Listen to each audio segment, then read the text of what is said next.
नमस्कार। मध्य प्रदेश की बड़ी बहस में आपका स्वागत है। मैं हूं आपके साथ पराग गुप्ता। मध्य प्रदेश में धर्म, आस्था और कानून तीनों आमने सामने खड़े हैं। एक तरफ कथावाचक पंडित धीरेन्द्र शास्त्री, जिनके बयानों को लेकर दलित पिछड़ा समाज संगठन ने भोपाल पुलिस कमिश्नर और डीजीपी से एफआईआर दर्ज करने की मांग की है, तो वहीं दूसरी तरफ धार्मिक मंच से ही जगत गुरु रामभद्राचार्य शास्त्री के कुछ बयानों का समर्थन करते हुए नजर आए हैं और शंकराचार्य अभिमुक्तेश्वरानंद के मामले में नियमों की बात कर रहे हैं। जो सवाल सीधा है, क्या ये अभिव्यक्ति की स्वतंत्रता है या फिर कानून के दायरे से बाहर जाता बयान? दलित पिछड़ा समाज संगठन का आरोप है कि धीरेन्द्र शास्त्री अंधविश्वास फैला रहे हैं, लोगों को मेडिकल साइंस से दूर कर रहे हैं और इससे जनजीवन को खतरा है। वहीं डीपीएसएस अध्यक्ष दामोदर यादव कहते हैं, वीडियो सबूत क्यूआर कोड में दिए गए हैं, धाराएं बताई गई हैं और अगर कार्रवाई नहीं हुई तो हाईकोर्ट जाया जाएगा। वहीं उधर जगत गुरु रामभद्राचार्य कहते हैं, धार्मिक मर्यादा और नियमों का पालन जरूरी है। इसके साथ ही उन्होंने 4 बच्चे वाले बयान को सही ठहराया है और दिग्विजय सिंह के हिंदू शब्द वाले बयान को अज्ञानता बताया गया। यानी धर्म का एक वर्ग इन बयानों को आस्था और परंपरा के दायरे में देख रहा है। अब सवाल उठना लाजमी है, क्या धार्मिक प्रवचन कानून से ऊपर हैं? अगर बयान से सामाजिक तनाव या स्वास्थ्य जोखिम पैदा हो तो एफआईआर जरूरी नहीं? क्या अंधविश्वास फैलाना अपराध की श्रेणी में आता है या फिर ये सब धार्मिक स्वतंत्रता पर हमला है? फैसला अदालत करेगी या सड़क पर यात्राएं तय करेंगी? अगर बयान सही है तो एफआईआर से डर क्यों? धर्म का मंच हो या राजनीति, कानून सबके लिए बराबर है या नहीं? आस्था अपनी जगह, लेकिन क्या आस्था के नाम पर वैज्ञानिक चेतावनी को नकारा जा सकता है? आज की बड़ी बहस किसी धर्म के खिलाफ नहीं, आज की बहस है संविधान बनाम प्रभाव। इसी पर चर्चा करेंगे। पहले ये बयानबाजी सुन लीजिए। जिनको हम साधु संत मानते हैं, जिनको हम कथावाचक मानते हैं, वो कथाओं की मंच से सांप्रदायिकता, जातिवाद और अंधविश्वास फैलाने का निरंतर काम कर रहे हैं। सत्ताधारी पार्टी के एजेंट बनके उसके एजेंडे को चलाने का काम कर रहे हैं। आपने देखा कि कल धीरेन्द्र शास्त्री ने एक बयान दिया, 2 दिन पहले कहते हैं कि जो वेद नहीं पढ़ेंगे वो नावेद और जावेद बनेंगे, और कल धीरेन्द्र शास्त्री कहते हैं कि तिरंगे में चांद देखने का सपना देख रहे हैं लोग। अगर तिरंगे में चांद आ गया तो ना बर्मा बचोगे, ना शर्मा बचोगे, ना कबीर बचोगे, ना फलाने बचोगे, ना ढिकाने बचोगे। इस तरह की अनर्गल बयानबाजी करके सांप्रदायिकता फैला के देश के टुकड़े टुकड़े करने का ख्वाब देखने वाले धीरेन्द्र शास्त्री के खिलाफ कल हमारे दलित पिछड़ा समाज संगठन के साथियों ने पुलिस कमिश्नर भोपाल को और डीजीपी मध्य प्रदेश को एक शिकायत पत्र दिया है।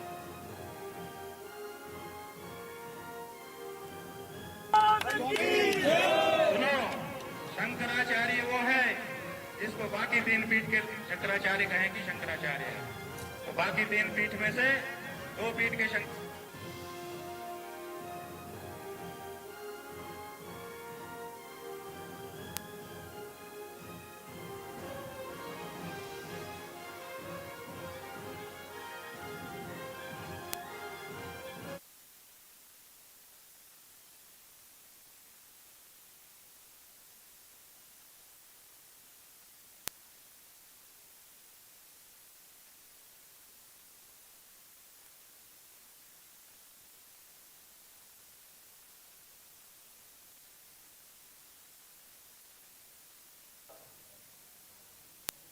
अंधविश्वास फैलाने का आरोप लगाया जा रहा है। सामाजिक और मानवीय नुकसान इससे बताया जा रहा है। उधर जगत गुरु रामभद्राचार्य का बयान भी आया, उन्होंने धीरेन्द्र शास्त्री के बयानों को सही ठहराया है।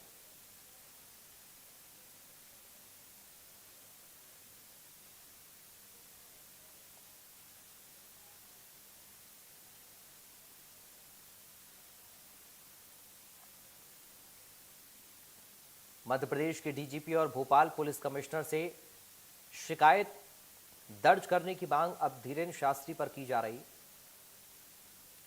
और कहा जा रहा है कि मेडिकल साइंस से लोगों को दूर किया जा रहा है इस तरह के बयानों से। और अब इस पूरे मुद्दे को लेकर रिएक्शंस भी लगातार सामने आ रहे हैं।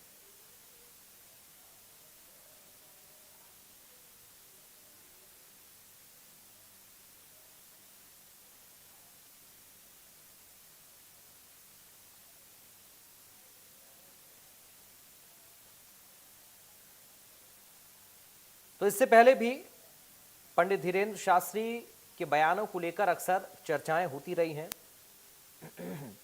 इससे पहले भी उनके विरोधियों ने आपत्ति उनके बयानों को लेकर जताई है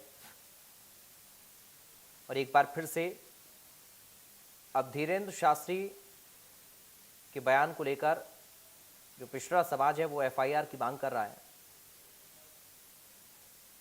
को हम साधु संत मानते हैं, जिनको हम कथावाचक मानते हैं, वो कथाओं की मंच से सांप्रदायिकता, जातिवाद और अंधविश्वास फैलाने का निरंतर काम कर रहे हैं। सत्ताधारी पार्टी के एजेंट बनके उसके एजेंडे को चलाने का काम कर रहे हैं। आपने देखा कि कल धीरेन्द्र शास्त्री ने एक बयान दिया, 2 दिन पहले कहते हैं कि जो वेद नहीं पढ़ेंगे वो नावेद और जावेद बनेंगे, और कल धीरेन्द्र शास्त्री कहते हैं कि तिरंगे में चांद देखने का सपना देख रहे हैं लोग। अगर तिरंगे में चांद आ गया तो ना बर्मा बचोगे, ना शर्मा बचोगे, ना कबीर बचोगे, ना फलाने बचोगे, ना ढिकाने बचोगे। इस तरह की अनर्गल बयानबाजी करके सांप्रदायिकता फैला के देश के टुकड़े टुकड़े करने का ख्वाब देखने वाले धीरेन्द्र शास्त्री के खिलाफ कल हमारे दलित पिछड़ा समाज संगठन के साथियों ने पुलिस कमिश्नर भोपाल को और डीजीपी मध्य प्रदेश को एक शिकायत पत्र दिया है। हम लोग भी, मैं तो जगत गुरु हूँ, वो तो अभी जगत गुरु भी नहीं है। नियम यह है कि गंगा तक रथ से नहीं जाया जाता। जब पुलिस ने रोका था उनको कि आप मत जाइए, हम लोग स्वयं संगम में पैदल जाते हैं, तो अन्याय उन्होंने किया था। सरकार ने नोटिस दिया कि आपको जो है किसने जो है बिल्कुल ठीक सरकार ने नोटिस दिया, सब कुछ उचित। सुप्रीम कोर्ट का नियम नहीं मान रही सरकार। सुप्रीम कोर्ट का भी नियम नहीं मान रही है सरकार।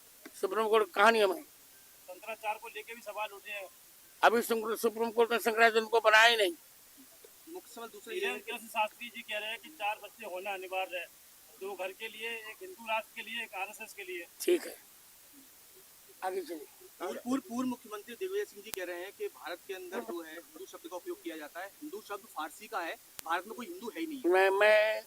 मैं स्पष्ट कहूँ, नहीं मुझे बोलने दिया जाए। दिग्विजय सिंह को शास्त्र में कुछ भी नहीं आता। मैं जैमिनी संहिता का उदाहरण दे रहा हूँ, मधुक शरंत हिंदव मेरु तंत्र का उदाहरण दे रहा हूँ। हिमालय में समारभ्य जावजिंद सरोवरम तत्रस्थाया प्रजा सर्वसा हिंदव इत परिचक्षते। उनको शास्त्र का कुछ आता ही नहीं, तो क्या कहूँ। आज जोशी मठ के शंकराचार्य जी के साथ पुलिस ने दुर्व्यवहार किया।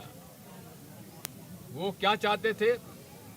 मौनी अमावस्या पर स्नान करने का अधिकार, और ये सनातनी परंपरा चली आ रही है। जो शंकराचार्य जी स्नान करने जाते हैं, पालकी में बैठ के जाते हैं, पैदल नहीं जाते हैं। तो पालकी में जा रहे थे, वहां पर हमें उम्मीद नहीं थी कि महेंद्र आदित्यनाथ जी जैसे व्यक्ति जो मुख्यमंत्री हो, उसकी पुलिस शंकराचार्य के साथ दुर्व्यवहार करेगी। हम उसकी घोर निंदा करते हैं, और वे आज जल और अनाज अन्न छोड़कर सत्याग्रह कर रहे हैं। हमारे स्वामी अभिमुक्तेश्वरानंद जी मेरे वो गुरु भाई हैं, स्वामी स्वरूपानंद जी के शिष्य हैं। हमारी पूरी संवेदना उनके साथ है। मोदी जी को, आदित्यनाथ जी को माफी मांगना चाहिए। 3 खास मेहमान इस वक्त हमारे साथ जुड़ गए हैं, सीधा आपका परिचय करा दें। हमारे साथ संत डॉक्टर अवधेश पुरी जी महाराज हैं, बहुत स्वागत है महाराज जी आपका। हमारे साथ वरिष्ठ पत्रकार रविंद्र दुबे हैं, रविंद्र दुबे जी आपका बहुत स्वागत है। और आजाद समाज पार्टी प्रवक्ता केशव यादव इस वक्त हमारे साथ हैं। केशव जी आपका बहुत स्वागत है। सबसे पहले महाराज जी शुरुआत में आपके साथ कर रहा हूं। धीरेन्द्र शास्त्री जी ने जो बयान दिया, अब उस बयान को लेकर ये कहा जा रहा है कि समाज को जोड़ना नहीं बल्कि तोड़ने वाला बयान है, और उनके इस तरह के बयानों पर पहले भी चर्चाएं होती रही हैं। एक बार फिर से जब उनका ये बयान है तो फिर अब एफआईआर दर्ज करने की मांग भी उनके ऊपर की जा रही है। कैसे उनके इस बयान को आप देख रहे हैं, और जो विरोध हो रहा है उस विरोध पर आपका आकलन क्या कह रहा है? देखिए, पहली बात तो यह है कि जो भी संत जिस संप्रदाय से जुड़ा होता है, जिस धर्म से जुड़ा होता है, वो उसकी बात करता है, करनी भी चाहिए। तो वो अगर हिंदू धर्म के संत हैं तो वो हिंदुत्व के लिए प्रचार कर रहे हैं, हिंदुत्व की बात करते हैं, हिंदुओं को जोड़ने की बात करते हैं, और उसका साक्षात प्रमाण उन्होंने ये दे दिया कि जब वो दिल्ली से पैदल चले तो कई लाख लोग उनके पीछे चल पड़े। अब आज की डेट में ऐसा कौन व्यक्ति है जो खुद पैदल चले और उसके पीछे करोड़ों लोग, लाखों लोग हो जाएं? शायद कोई नहीं है। तो वो जो भी कह रहे हैं उनकी बातों को हिंदू समाज मान रहा है, ये भी सामने वालों को सोचना चाहिए। रही बात ये कि उनकी जो भाषा शैली है वो थोड़ा मानता हूँ अटपटी हो सकती है, लेकिन जब वो अटपटी भाषा शैली ही लोगों को पसंद आ रही है और लोग उनसे जुड़ रहे हैं, उनसे प्रभावित हो रहे हैं, तो वो इसका मतलब वो हिंदुत्व को कहीं ना कहीं पुष्ट कर रहे हैं, मजबूत कर रहे हैं। अब रही किसी को मान लो बात बहुत समझ में नहीं आती या तो पसंद नहीं आती, तो उनको विरोध करने का पूरा अधिकार है। वो FIR दर्ज कराएं, बिल्कुल कराएं। वो DGP के पास जाएं, इवन वो जहाँ जाना हो वहाँ जाना चाहिए उनको, बिल्कुल जाना चाहिए। मैं उनका विरोध नहीं करूंगा, जाएं। लेकिन वो अपना जो काम कर रहे हैं, आपको ये भी मालूम होगा कि ऐसे कितने मुसलमान हैं जो रोज गाली बकते हैं हिंदुओं को। आज तक उनके खिलाफ ये लोग शायद नहीं गए हैं कभी FIR कराने के लिए, एक से एक हुए हैं जो कितनी गंदी भाषा का उपयोग करते हैं। धीरेन्द्र कृष्ण शास्त्री शायद कभी इतनी गंदी भाषा का उपयोग नहीं करेंगे, माना कि उनकी भाषा में साहित्यिकता कम नजर आती है, लेकिन फिर भी उनकी जो भावना है उसमें शुद्धता, विशुद्धता, पवित्रता सब नजर आती है, लोगों को जोड़ने की भावना नजर आती है। तो इसलिए हिंदू उनसे जुड़ रहा है। तो इसके प्रत्यक्ष के सामने प्रमाण की आवश्यकता नहीं होती है। हाँ, किसी को अगर आपत्ति है तो निश्चित रूप से वो FIR कराए, वेलकम। चलिए ठीक है। मैं रविंद्र दुबे जी आपसे समझना चाह रहा हूं सर, कैसे देख रहे हैं इन तमाम बयानों को आप? सर आप म्यूट हैं, शायद अनम्यूट कर लीजिए खुद को। क्षमा चाहता हूँ, म्यूट था। देखिए, मैं इन सब बयानबाजियों को देखता हूँ, कम से कम जिस तरीके से धीरेन्द्र शास्त्री या राम भद्राचार्य बोलते हैं, राजनीतिक बयानबाजी है और इन सबको राजनीति में खुलकर आना चाहिए। जैसे 7 दिसंबर था और उमा भारती ने चुनाव लड़ा था, इनको भी खुलकर चुनाव लड़ना चाहिए। यदि नहीं होता इनको दूसरी अपनी खुद की पार्टी बनाना चाहिए, राजनीतिक बनाना चाहिए। चुनाव लड़ा, इनको जानकारी नहीं, मतलब चुनाव नहीं लड़ा, मैं उसके लिए कह रहा हूँ, उमा भारती ने लड़ा, प्रज्ञा ने लड़ा। पहले मेरी बात रविंद्र जी का अपना आकलन है, एक बार सुन लेते हैं प्लीज। महाराज जी एक बार सुन लेते हैं रविंद्र जी का आकलन क्या कह रहे हैं।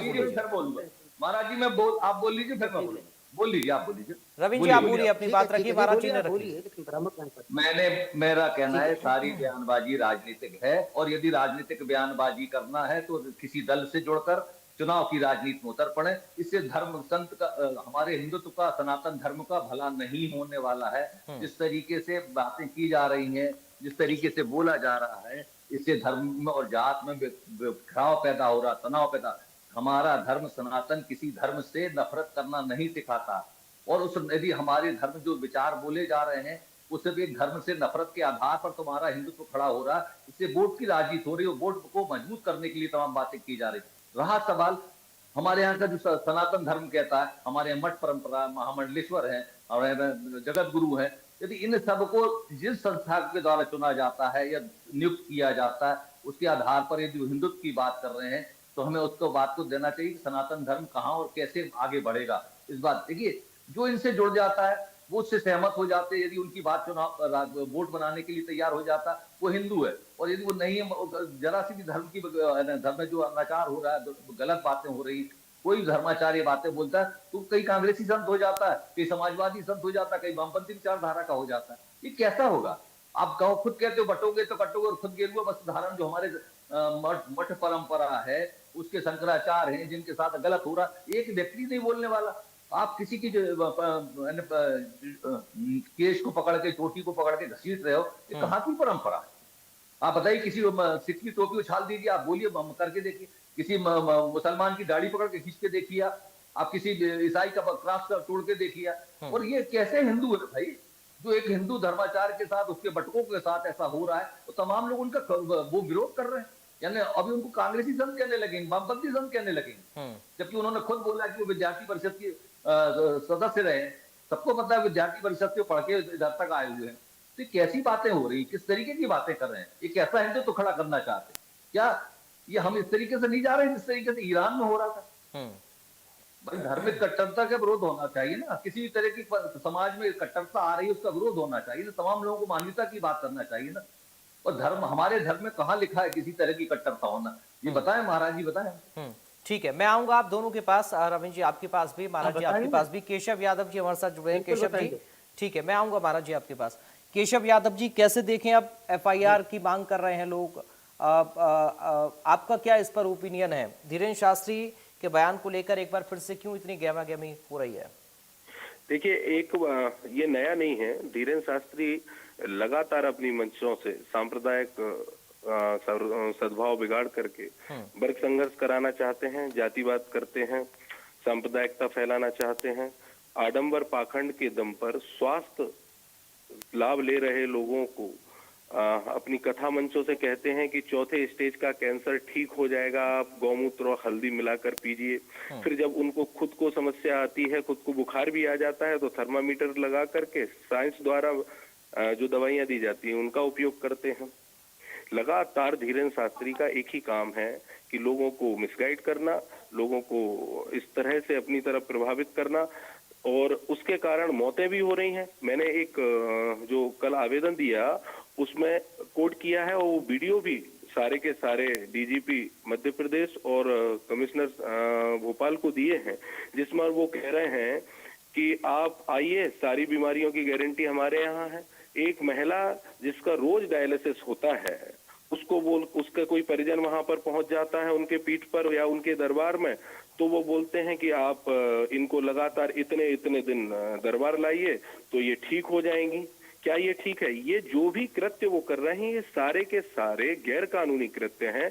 ये देश को तोड़ने के लिए, लोगों के स्वास्थ्य के साथ खिलवाड़ करने के लिए, भूत प्रेतों का नया नया नाटक वहां दिखाते हैं कि भाई भूत आदमी में खेल रहे हैं। ये सारी की सारी चीजें बीएनएस की धाराओं के अंतर्गत, विभिन्न धाराओं के अंतर्गत गैर कानूनी है और उन पर एफआईआर बनती है।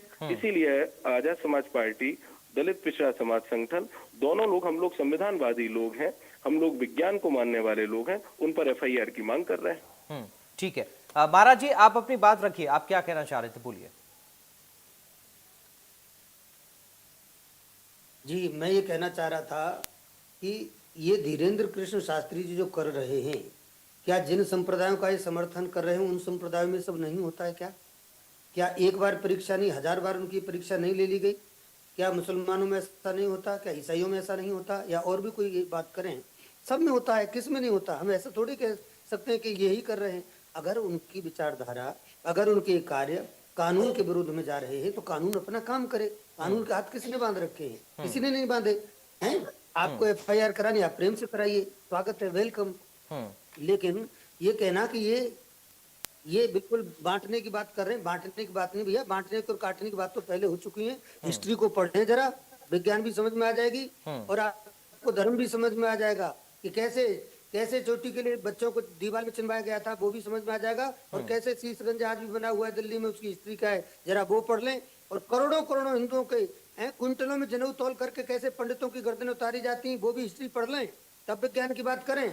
और रही बात, विज्ञान और धर्म अलग अलग नहीं है। विज्ञान और धर्म को वो लोग अलग मानते हैं जो विज्ञान को नहीं जानते। सही अर्थ में या तो धर्म को नहीं जानते, धर्म और विज्ञान को समझने वाले लोग उसके धर्म के रहस्य को समझते हैं, और जो रहस्य को समझते हैं तो बातें को ही विज्ञान है। विज्ञान की भाषा आज आप बोल रहे हैं, हजारों वर्ष पहले हमारे यहाँ जो पुष्पक विमान था, उसमें वो कौन से विज्ञान के अंतर्गत मानेंगे हम? जब भी था, सारी विज्ञान पहले थी, कोई नया विज्ञान अभी नहीं आ गया है। हाँ, आपको नई नई जानकारियां हो रही हैं क्योंकि आप नहीं जानते थे, तो आपके लिए वो नया है। लेकिन जो हमारे ऋषि थे, हमारे मुनि थे, हमारे जो रिसर्चर्स थे, वही तो वैज्ञानिक थे। वो सब पहले से जानते थे, तभी तो आपको बता देते थे कि कब सूर्य ग्रहण होने वाला है और कब चंद्र ग्रहण होने वाला है। या विज्ञान बताने आती थी जब आपको, जिसको आप विज्ञान कह रहे हैं। तो कहने का मतलब, विज्ञान मतलब एक वस्तु का, एक पदार्थ का ज्ञान है। ठीक है, क्रमबद्ध ज्ञान है। वो धीरे धीरे उसमें वो आदमी आगे बढ़ता है, प्राप्त करता है नॉलेज को। लेकिन जो धर्म है, धर्मस्य तत्त्वम निहितम गुहायाम, वो सूक्ष्म ज्ञान है, उसमें विज्ञान निहित है, छिपा हुआ है। ठीक है, महाराज जी मैं लौटूंगा। रविंद्र जी कैसे? ठीक है, मैं एक रिएक्शन रविंद्र जी से ले लेता, रविंद्र दुबे जी से, क्योंकि राजनीतिक बयानबाजी इस पर आ रही है सर। अब ये आस्था का विषय पारा जाए, जो वो कह रहे हैं, क्योंकि वो तो कह रहे हैं कि वेदों के प्रति आप जागरूक होइए, वो सनातन का प्रचार कर रहे हैं। अब दूसरी तरफ जब राजनीतिक रिएक्शन आते हैं तो फिर ये सवाल भी उठता है, क्या अब ये मामला राजनीतिक बन रहा है? और हर बार क्यों ही धीरेन्द्र शास्त्री के जो आस्था वाले बयान होते हैं उनको धार्मिक, माफ कीजिएगा, उनको राजनीतिक बयानबाजी से फिर तोला जाता है? देखिए, वो तभी सक्रिय होते जब चुनाव आते। उसी राज्य में जाते हैं जहां चुनाव आते हैं। बंगाल जा रहे हैं, इससे पहले बिहार गए थे, मध्य प्रदेश आए थे, मध्य प्रदेश में जब चुनाव हुए तो राजनीतिक संत की तरह बातें करते हैं और जो अपनी सभाओं में, धर्म सभाओं में जो भी देखिए कथावाचक है तो कथा करिए, आपको राजनीतिक टीका टिप्पणी करने का अधिकार किसने दिया है? आप किसी धर्म विशेष के खिलाफ नफरत फैलाने का अधिकार आपने किसने दिया? आप अपने धर्म की खूबियां बताइए, अच्छे से कथा करिए, कथावाचक बनिए। लोग कथा ऐसा नहीं बड़े श्रद्धा के साथ सुनने जाते हैं, हम भागवत सुनने जाते हैं, देखिए लोग राम कथा कर रहे हैं, कोई कृष्ण पर बोल रहा है, कोई भागवत पर कर रहा है, कोई महादेव पर, शंकर भगवान पर बोल रहा है, तो कोई अपने धर्म के बारे में बता रहा है तो धर्म के बारे में बताए ना। उसका काम है राजनीतिक टीका टिप्पणी करना नहीं। देखिए राजनीतिक टीका टिप्पणी करना है तो पक्ष विपक्ष दोनों है, उसमें पक्ष में भी हिंदू है, विपक्ष में भी हिंदू है। आप ऐसा तो नहीं कह सकते नहीं, जो सहमत है वो आपके, बाकी का समय हिंदू आपके दूसरे धर्म के तो हो नहीं सकते, वो पाकिस्तानी तो हो नहीं सकते, मुसलमान तो हो नहीं सकते, ईसाई तो हो नहीं सकते ना। यदि मैं धीरज शास्त्री से असहमत हूँ तो मैं भी ब्राह्मण, मैं भी जो मैं उनसे सहमत नहीं हूँ। मैं उनको, जैसा महाराज जी कह रहे विज्ञान अलग है, एक 4th स्टेज के कैंसर का, जैसा वो उन्होंने बताया अभी कि 4th स्टेज के कैंसर के पेशेंट को रख लें और एक 4th स्टेज के कैंसर का डॉक्टर से चेकअप कराते जाए, वो दवाई देते जाए, यदि उपज जाता है धीरज शास्त्री सिद्ध हो जाएंगे। धीरज शास्त्री से ढोंग कर रहे हैं। देखिए आप कहीं पर्ची निकालते हैं, कहीं बजरंग बली का बताते हैं, अभी किसी ने बोला बजरंग बली से बोला, जबलपुर में भी आए थे, इसी तरीके की यात्राएं करके गए थे, जबलपुर में भी आए थे महान बड़े। अच्छा देखिए ये संत जो है धीरेन्द्र शास्त्री कभी किसी गरीब के घर क्यों नहीं जाते, किसी स्वीपर के घर में जाके क्यों नहीं, सफाई करने वाले के यहाँ जाके क्यों नहीं बैठते, उसका खाना क्यों नहीं खाते? वो भी तो हिंदू है ना, वो भी तो किसी निचली जाति का जाके ठहरे वहां खाना खाना। हमेशा आप किसी धंधा सेठ के घर में जाके ठहरते, इसी चाहिए आपको, डिपेंड गाड़ियां चाहिए आपको, महंगी प्लेन चाहिए आपको, प्लेन में भी स्पेशल प्लेन चाहिए, उसमें कौन सा प्लेन है, डबल इंजन है कि नहीं, ये सब बातें करते हैं। आप बताइए आप, ठीक है, किसी गरीब के घर में ठीक है जाके सर, ठीक है केशव, ठीक है केशव यादव जी, एक फाइनल कमेंट आपका। अब इसका बयान को आप कैसे देख रहे हैं?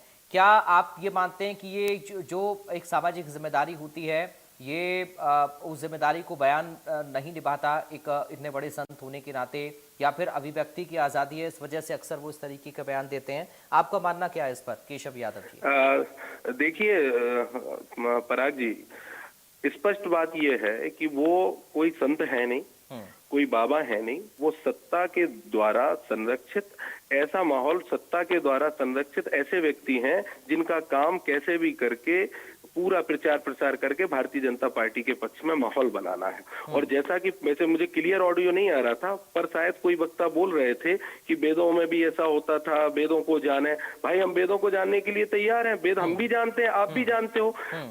कहीं भी आज भारत में लोकतंत्र है, भारत का लोकतंत्र, भारत का संविधान कहीं भी आडंबर, पाखंड ऐसे चीजों का कोई स्थान नहीं है। और वो भी ऐसे व्यक्ति, जिस व्यक्ति को कई लोग उनको सुनते हैं, वो अगर ऐसी बातें करे, खुद अपना इलाज मेडिकल से कराए, दूसरे लोगों को मरने के लिए छोड़ दे, पुरानी बातों को कह के कि गोमूत्र पी लो उससे ठीक हो जाओगे, आप मेरे यहाँ आ जाओ वो ठीक हो जाओगे, तो ये चीज गलत है। उन पर FIR भी होनी चाहिए। और अगर FIR नहीं होती है, 7 दिन का गुप्ता जी हमने उनको वक्त दिया है, हमसे वक्त लिया है DGP महोदय ने, 7 दिन में अगर नहीं होती है तो हम जबलपुर जाने वाले हैं और माननीय उच्च न्यायालय की शरण में जाएंगे और उनकी कथाओं को भी बैंड कराएंगे, क्योंकि वो कथा नहीं करते हैं, वो सिर्फ आडंबर, पाखंड और सांप्रदायिक हिंसा भड़काना चाहते हैं। उनकी कथाओं को भी बैंड कराएंगे और उनको जेल भेजने का भी काम। ठीक है महाराज जी, एक बहुत छोटा सा रिएक्शन चाह रहा हूँ। केशव यादव जी तो कह रहे हैं कि FIR दर्ज होनी चाहिए, नहीं तो फिर हम आगे अपना रास्ता अपनाएंगे जो हमें बेहतर लगेगा। महाराज जी एक फाइनल रिएक्शन। ये केशव यादव जी जिस संविधान की बात कर रहे हैं, इनको ये मालूम होना चाहिए कि संविधान धार्मिक स्वतंत्रता का अधिकार देता है। संविधान अलग चीज है, धर्म अलग चीज है। प्रत्येक धर्म अपने आप में परम पूर्ण रूप से स्वतंत्र है। वो अपनी जो भी उनकी परंपरा है उनको निभाने के लिए, उनके ज्ञान परंपरा को मानने के लिए।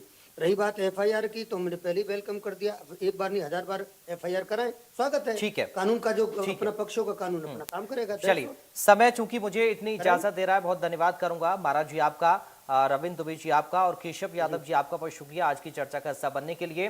तो देखिए, पंडित धीरेन्द्र कृष्ण शास्त्री का एक बयान और उसके बाद राजनीतिक प्रतिक्रिया, सवाल फिर आस्था और राजनीति दोनों का सामने आता है। फिलहाल आगे इस पूरे मामले पर चूंकि धीरेन्द्र शास्त्री के बयान के विरोध में मुकदमा दर्ज करने की मांग की जा रही है, तो क्या डेवलपमेंट होगा इस पूरे मामले को लेकर, यह देखना बेहद अहम होगा।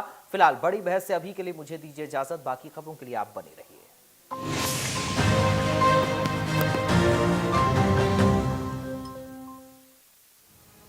कर्तव्यशील, कर्मयोगी, कार्यकर्ता स्नेही छत्तीसगढ़ भाजपा प्रभारी श्री नितिन नबीन जी के भाजपा राष्ट्रीय अध्यक्ष निर्वाचित होने पर हार्दिक बधाई।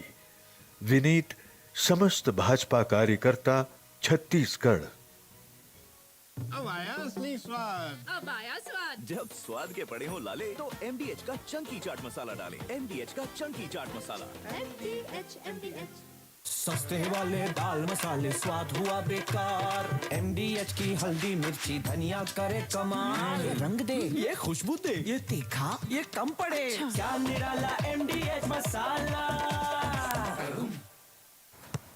इसको तो फुटबॉल खेलना भी आ गया और इससे तो पियानो बजाने भी आ गया। चंद्रयान भी उतर गया चांद पर हमें अब तक टेस्टी राजमा बनाना नहीं आया। बिना MDH राजमा मसाला के टेस्टी राजमा कैसे बनेगा? स्वादिष्ट राजमा के लिए MDH राजमा मसाला। क्या स्वादिष्ट राजमा बनाए? MDH।